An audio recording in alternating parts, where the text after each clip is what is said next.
La situation de la pandémie de la COVID-19 et la campagne de commercialisation des produits agricoles ont été au menu de cette deuxième conférence de presse du gouvernement tenue ce jeudi à Dakar.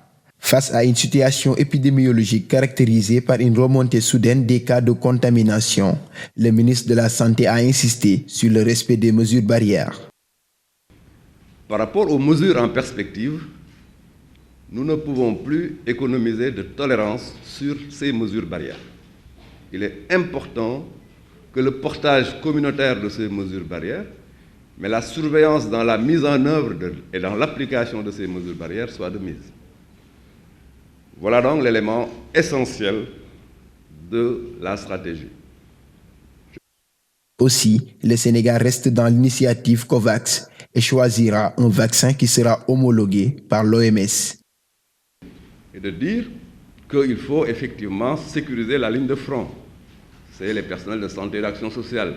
Il faut sécuriser les personnes âgées.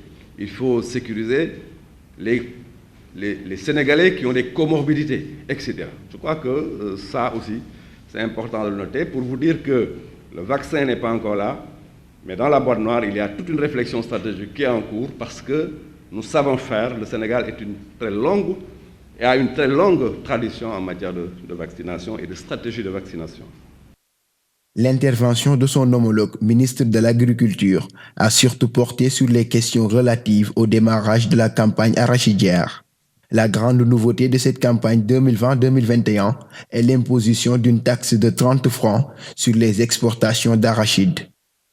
Cette année, notre production arachidière elle est évaluée à 1 800 000 tonnes de graines coques.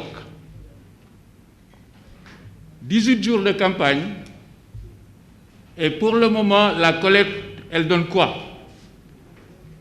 Les huiliers, particulièrement la Sonacos, sont autour de 3 000 tonnes. En ce qui concerne la collecte de semences certifiées, nous sommes autour de 2 000 tonnes. Donc on peut dire qu'à ce jour, environ 5 000 tonnes ont été collectées. Pour rappel, dans sa stratégie de communication, le gouvernement du Sénégal organise tous les 15 jours une conférence de presse appelée « Le gouvernement face à la presse ». La première rencontre tenue le 24 novembre dernier avait vu la participation de 9 ministres et un secrétaire d'État.